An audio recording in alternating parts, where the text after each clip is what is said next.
আমাদের চ্যানেলে সম্প্রচারিত বক্তার বক্তব্য নিজস্ব মতামত, এর জন্য চ্যানেল কর্তৃপক্ষ দায়ী নয়। এই চ্যানেলে প্রকাশিত প্রতিটি অনুষ্ঠান কোনোভাবে ক্ষতিকারক বা অবৈধ কার্যকলাপ প্রচার করে না। এখানে সম্প্রচারিত প্রত্যেকটি অনুষ্ঠান শিক্ষামূলক উদ্দেশ্য নিয়েই তৈরি। চলছে এসআইআর। সমগ্র পশ্চিমবঙ্গ জুড়েই সাধারণ মানুষ কিন্তু অনেকেই আতঙ্ক, অনেকে প্রাণহানি হয়েছে এবং অনেকেই এই নিয়ে প্রচুর চিন্তায় রয়েছেন।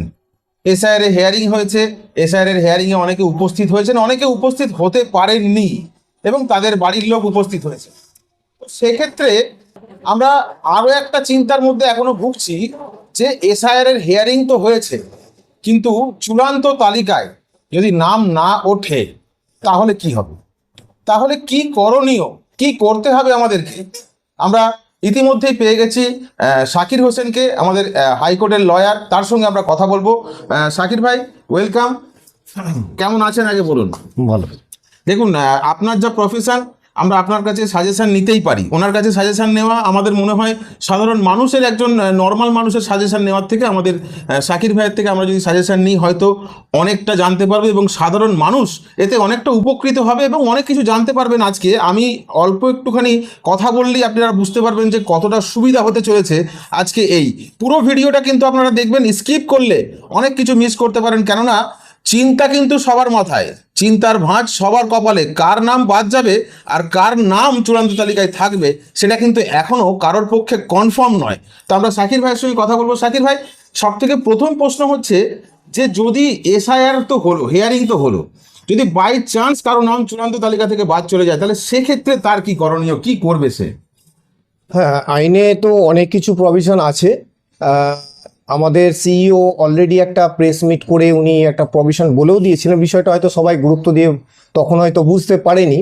তো যাদের কোনো কারণবশত নাম বাদ যাবে তাদের যেদিন গিয়ে লিস্ট পাবলিশড হবে সেই দিন থেকে 15 দিনের মধ্যেই তাকে ডিইওর কাছে ফার্স্ট আপিল করতে হবে।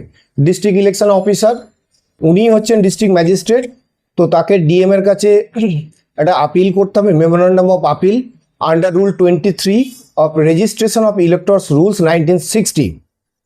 এই রুল 23 অনুযায়ী তাকে একটা আপিল করতে হবে।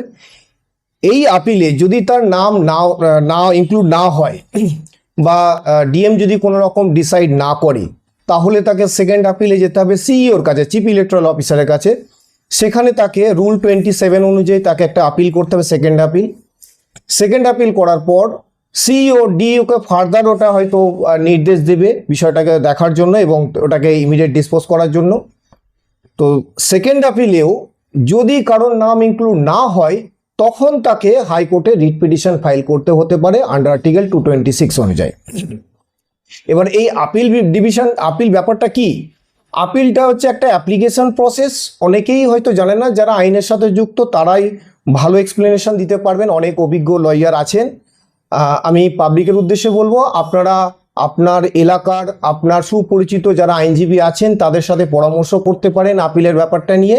আপিল একটা অ্যাপ্লিকেশন প্রসেস, সেই অ্যাপ্লিকেশনে আপনাকে বিস্তারিত তথ্য তুলে ধরতে হবে ডিইওর কাছে যে আপনি একজন জেনুইন ভোটার থাকা সত্ত্বেও কিভাবে আপনার নামটা বাদ গেল, নাম ইনক্লুড হলো না, আপনি ডকুমেন্টগুলোকে যে ঠিকঠাকভাবে তুলে ধরতে পারেননি, কোথায় কোথায় তার ডিসপিউট ছিল, বা আপনার উপযুক্ত ডকুমেন্ট থাকা সত্ত্বেও হয়তো কোনোভাবে সেটা ডিনাই করা হয়েছে, সেটাকে গুরুত্ব দেওয়া হয়নি। তো আপনার সমস্ত বিষয়বস্তু সেই আপিলের মধ্যে তোলা থাকবে, সে উল্লেখ থাকবে এটা। এবং আমি সাজেস্ট করব যে আপনারা আপনার এলাকার পরিচিত আইনজীবীর মাধ্যম দিয়ে অ্যাপ্রোচ করুন, ড্রাফট করার সুবিধা তারা করে দেবে, হেল্প করবে, সেইভাবে আপনাকে ড্রাফট করতে হবে। তো এটা মাথায় রাখতে হবে যে যেদিন লিস্ট পাবলিশ হবে, 14 তারিখে সম্ভবত ডেট অলরেডি ফিক্স আছে, কিন্তু ডেটটা হয়তো পিছিয়েও যেতে পারে। তো পাবলিশড হওয়া মাত্রই সেই দিন থেকে 15 দিনের মধ্যে তাকে রুল 23 অনুযায়ী ডিইওর কাছে ফার্স্ট আপিল করতে হবে। তাতে যদি ডিসাইড না হয়, অ্যাপ্রোপ্রিয়েট স্টেপস যদি না নেয়, আপনার অ্যাপ্লিকেশন যদি ডিসাইড না করে, তাহলে উইদিন 30 ডেজের মধ্যে রুল 27 অনুযায়ী আপনাকে সিইওর কাছে সেকেন্ড আপিল করতে হবে। এই সেকেন্ড আপিল করার পরেও যদি আপনি রিজনেবল টাইম থাকা সত্ত্বেও যদি আপনার কাজ না হয় বা স্যাটিসফ্যাক্টরি আপনি যদি অর্ডার না পান বা আপনার নাম যদি ইনক্লুড না হয়, তখন আপনাকে 90 দিনের মধ্যেই আপনাকে হাইকোর্টে অ্যাপ্রোচ করতে হবে। এবং আপনাকে আর্টিকেল 226 অনুযায়ী হাইকোর্টে আপনাকে রিট ফাইল করতে হবে। আমি একটা এই মুহূর্তে একটুখানি থামাই, আমি শাকির ভাইকে একটুখানি থামাই। যেটা রয়েছে শাকির ভাই, আমরা একটা প্রশ্ন করতে চাই যে আপনি যেটা বললেন যে সঠিক পদ্ধতিতে একদম আপনাকে রিড করতে হবে, মানে সঠিক পদ্ধতিতে অ্যাপিল করতে হবে। তো সেই সঠিক পদ্ধতি, আরও একটা জিনিস আপনাদেরকে বলে দিই, অ্যাপ্লিকেশন কিন্তু সাধারণ অ্যাপ্লিকেশন হবে না। আমরা যেমন কাউন্সিলরকে অ্যাপ্লিকেশন করি, পৌরপ্রধানকে অ্যাপ্লিকেশন করি, ঠিক তেমন কিন্তু অ্যাপ্লিকেশন নয়। এই অ্যাপ্লিকেশনটার ওপরেই কিন্তু আপনার নির্ভর করবে যে কিভাবে আপনার কাছে মানে আপনার ব্যাপারটা বিবেচনা করে দেখা হবে, এই অ্যাপ্লিকেশনটার উপরে নির্ভর করবে। তো এই অ্যাপ্লিকেশনটা সম্বন্ধে যদি একটুখানি শাকির ভাই যদি বিস্তারিত বলেন যে কিভাবে করতে হবে, মানুষ কোথায় দৌড়াবে, কেন সব মানুষই দিশেহারা।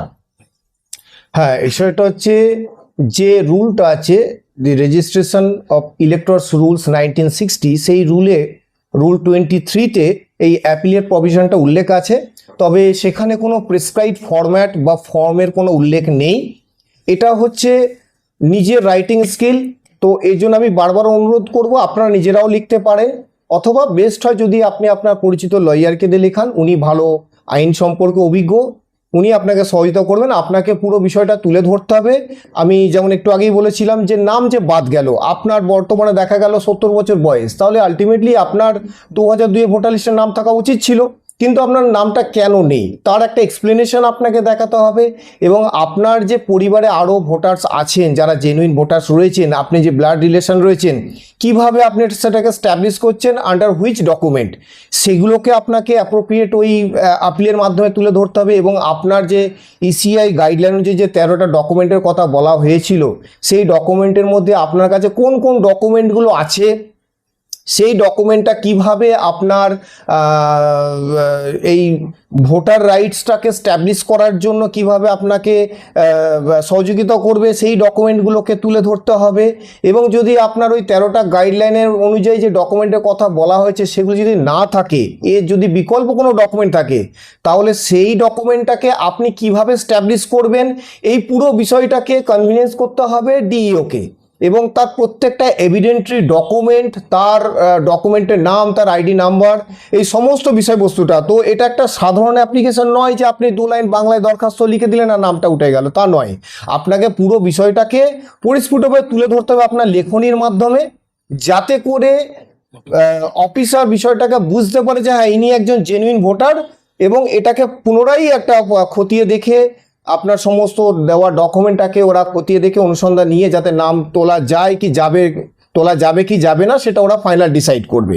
কিন্তু এই আপিল করা মানে এই নয় যে আপনার নামটা উঠবেই, তারা কনসিডার করতে পারে। এবার আপনার দেখা গেল যে একটা এই যেমন ফাইনাল লিস্টে যাদের নাম উঠবে, এটা নিয়ম হচ্ছে যে এমনি আপনাকে ঝপ করে নামটা কেটে দিতে পারে না, একটা রিজেন্ট অর্ডার পাস করবে কেন আপনার নামটা বাদ গেল। সেই রিজেন্ট অর্ডারটা আশা করি ইলেকশন কমিশন অনলাইনের মাধ্যমে হয়তো দিতে পারে বা বিএলওর হাত দিয়েও দিতে পারে। এখন তারা কিভাবে এটাকে প্রসেস করবে সেটা তাদের উপর ডিপেন্ডেন্ট, কিন্তু এটা নিয়ম যে রিজেন্ট অর্ডার পাস করা। এই রিজেন্ট অর্ডারটা পাস করার পরে হয়তো পাবলিশড হবে নাম। তো এই একই পদ্ধতিতে ওই রিজেন্ট অর্ডারের কপি, আপনার ইনোমিনেশন ফর্ম, হিয়ারিংয়ের নোটিশ কপি যদি থাকে, কারণ অনেকেই অরিজিনাল জমা দিয়েছে, জেরক্স রাখেনি, তো এই সমস্ত ডকুমেন্ট এবং আপনার যা যা আনুপ্রাসঙ্গিক ডকুমেন্ট আছে যেটা দিয়ে আপনি প্রুভ করতে চাইছেন যে আপনি এদেশের একজন জেনুইন ভোটার, একজন জেনুইন সিটিজেন বাই বার্থ, সেই সমস্ত ডকুমেন্টটাকে আপনাকে অ্যানেক্স করে আপনাকে প্রপার এক্সপ্লেনেশন দিতে হবে, দিয়ে আপনাকে একটা মেমোরান্ডাম অফ আপিল রেডি করতে হবে, করে আপনাকে ডিইওর কাছে সাবমিট করতে হবে। আপনি ডিএম এর যে ইলেকশন ডিপার্টমেন্ট আছে সেখানে আপনি হ্যান্ড সার্ভিসও করে দিয়ে আসতে পারেন, অথবা বাই পোস্টও পাঠাতে পারেন। তো আমি এটা আমার পার্সোনাল ওপিনিয়ন থেকে আমি সকলের কাছে অনুরোধ করব, আপনারা আপনার পরিচিত আপনার এলাকার আইনজীবীর মাধ্যম দিয়ে ড্রাফটটা করালে সব থেকে বেস্ট হয়। উনি জানেন কিভাবে একটা ড্রাফট তৈরি করতে হয়, কারণ সবাই সব কিছু তো হতে পারে না। তো এটা আইনজীবীর সহযোগিতা নেওয়াটা আমি মনে করি যে এটা খুব যুক্তিযুক্ত। এটা একটা খুব সেন্সিটিভ ম্যাটার, কারণ তার নাগরিকত্বের একটা ব্যাপার এর মধ্যে ওতপ্রোতভাবে জড়িয়ে আছে, তার ভোটার রাইটসের একটা ব্যাপার ওতপ্রোতভাবে জড়িয়ে আছে। তো এটা আমাদেরকে নিয়ে ভাবতে হবে। যাক, যেটা শাকির ভাই বললো, আমি শাকির ভাইয়ের সঙ্গে একমত যে এই যে নাগরিকত্বের যে বিষয়টা উঠছে এখন, যে নাগরিকত্ব থেকে নাম কাটা চলে যাবে, এটা কিন্তু একদম সহজ বিষয় নয়। এটা কিন্তু শাকির ভাই বললেন। এবং আরও একটা প্রশ্ন আমরা শাকির ভাইয়ের কাছে করব, যে অনেকেরই খসড়া তালিকা থেকে নাম বাদ গিয়েছিল, সেই সময় তারা ফর্ম 6 ফিল আপ করেছে। তো ফর্ম 6 ফিল আপ করা মানে কি সত্যি নাম উঠবে কি না, আমরা এটা জানতে চাই, শাকির ভাইয়ের সঙ্গে একটু কথা বলে নিই। হ্যাঁ, এটা অ্যাসিওর করবে ইআরও এবং ফাইনাল ডিসপোজাল করবে হচ্ছে ডিইও। তার যদি সঠিক ডকুমেন্টস থাকে সে ফর্ম 6 ফিল আপ করে অ্যাপ্লাই করতে পারে। কিন্তু এই যে ফাইনালিস্টে যাদের নাম না উঠলো তাকে কিন্তু ইমিডিয়েটলি আমার মনে হয় না যে ফর্ম 6 ফিল আপ করে তার নাম উঠবে, তার হচ্ছে আপিল প্রভিশন আছে, এটা রুলে একদম পরিষ্কারভাবে প্রেসক্রাইব করা আছে। সুতরাং তাকে রুল 23 অনুযায়ী প্রথমে আপিল করতে হবে। তার যদি উপযুক্ত ডকুমেন্ট সবই থেকে থাকে তাহলে সে ফর্ম 6 ফিল আপ করতেই পারে, তার তো রাইটস আছে। কিন্তু তার উপযুক্ত ডকুমেন্ট না থাকার কারণেই তো তার হয়তো লিস্ট থেকে নাম বাদ গেছে, এরকম হতে পারে। তো সেই জায়গায় আপিল প্রভিশনটা হচ্ছে বেস্ট। তারপরে আপনার ইলেকশন ডিপার্টমেন্ট আপনার সাথে যোগাযোগ করবে, আপনাকে হয়তো হিয়ারিংয়ের ফার্দার অপরচুনিটিও দিতে পারে, আপনার ডকুমেন্টগুলো খতিয়ে দেখতেও পারে, আপনার নামও তুলে দিতে পারে, সেটা তাদের ওপর ডিপেন্ড করছে।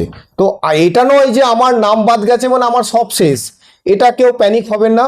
এর অনেক আইনি প্রসেস আছে, যে কোনো জিনিসের একটা আইনি প্রসিডিওর আছে। যে আমি আমার ভোটারটাকে প্রুভ করতে পারলাম না মানেই আমাকে কাঁটা টোপকে ওপারে পাঠিয়ে দিল, তা নয়। এর অনেক লম্বা প্রসিডিওর আছে, কাউকে নাম বাদ দেওয়াটাও অত সোজা নয়, তাকে প্রুভ করতে হবে যে এ সিটিজেন নয়। তো এই জন্য আপনারা কেউ প্যানিক হবেন না, এটা খুব ন্যাচারাল ব্যাপার। আপনি আপনার যা যা তথ্য আছে সেটা দিয়ে আপনি যতটা পেরেছেন আপনি হিয়ারিং অ্যাটেন্ড করে আপনার জিনিসগুলো আপনি দেখানোর চেষ্টা করেছেন। এরপরেও যদি কোনো কারণবশত নাম বাদ যায় তো আপিল প্রভিশন আছে, আপনারা আপিলে অবশ্যই করবেন। তবে মাথায় রাখবেন, মনে রাখতে হবে যে যেদিন পাবলিশড হবে যদি আনফর্চুনেটলি নাম বাদ যায় আপনাকে কিন্তু 15 দিনের মধ্যেই ডিইওর কাছে আপিল করতে হবে, এটা মাথায় রাখতে হবে। এবং এই 15 দিনের মধ্যে আপিল করার পর যদি কোনো অ্যাপ্রোপ্রিয়েট স্টেপস না নেয় 30 দিনের মধ্যে সিইওর কাছে আপিল করতে হবে। এটা একদম আইনি প্রভিশন দেওয়াই রয়েছে। এবং সেখানেও যদি আপনার কোনো রকম সুরাহা না মেলে তাহলে আপনাকে 90 দিনের মধ্যে আপনাকে হাইকোর্টে অ্যাপ্রোচ করতে হবে। এবার একটা সাধারণ মানুষের পক্ষে নাম কাদের বাদ যেতে পারে? বেশিরভাগ ক্ষেত্রে দেখা যাচ্ছে যারা গ্রামের খেটে খাওয়া গরিব মানুষ, যারা পড়াশোনা করতে পারেনি আর্থিক অভাবের কারণে, যারা কাগজ সম্পর্কে খুব একটা সচেতন নয়, যারা এইসব জিনিসটা রেডি করতে পারে, তারাই আজকে দেখা যাচ্ছে সব থেকে বেশি। ইভেন আমার নামও বাদ যেতে পারে আমি যদি যা আমার হিয়ারিংয়ে আমি যদি সঠিক ডকুমেন্ট দেখাতে না পারি। তো আমি আইনজীবী বলে ছাড় পাবো তা নয়, আইনের ঊর্ধ্বে কেউ নয়, সবাইকে সেই আইনি প্রসিডিওর ফলো করেই এগোতে হবে। ধন্যবাদ। যাক, যেটা বলছে শাকির ভাই, যেটা বলছে যে নাগরিকত্ব এইভাবে কাটা যায় না, মানে যেটা আমরা বুঝলাম শাকির ভাইয়ের সঙ্গে কথা বলতে, যে নির্বাচন কমিশন চাইছে সে তার কারণ দেখাতে যে আপনি নাগরিক নন, কিন্তু আপনাকেও এই কারণটা দেখাতে হবে যে হ্যাঁ আপনি সত্যিকারের বাই বার্থ এই ভারতের নাগরিক। তো আমরা শাকির ভাইয়ের সঙ্গে কথা বলে অনেক কিছু জানতে পারলাম। আশা করছি প্যানিক হবেন না। সর্বপ্রথম আমরা যে কথা বলতে চাই যে কেউ আতঙ্কিত হবেন না, কেউ প্যানিক হবেন না, অবশ্যই ধৈর্য রাখুন। মানে যেটা শাকির ভাই বললেন যে একেবারে এরম নয় যে আপনার নাম কাটা গেছে মানে আপনাকে বের করে দেওয়া হবে বা আপনাকে এপাশ থেকে ওপাশে ফেলে দেওয়া হবে, এটা কিন্তু একদমই নয়। আইন রয়েছে, ভারতের সংবিধান যথেষ্ট স্ট্রং, এবং ভারতের সংবিধান যেভাবে প্রতিটা জিনিস পুঙ্খানুপুঙ্খানুভাবে মানুষকে দেখিয়েছে, মানুষকে পথ দেখিয়েছে, আগামী দিনেও হয়তো সাধারণ মানুষের পথ সেখান থেকেই বেরোবে। আমরা ধন্যবাদ জানাবো শাকির ভাইকে। শাকির ভাই অনেকটা সময় দিলেন, অনেকটা সময় দেওয়ার জন্য ধন্যবাদ। আমাদের পাশে থাকতে সাবস্ক্রাইব করুন আমাদের ইউটিউব চ্যানেলটি ও ফলো করুন আমাদের ফেসবুক পেজটি। লাইক, শেয়ার ও কমেন্ট করতে ভুলবেন না। কলকাতা মিরর, পাশে থাকে, পাশে রাখে।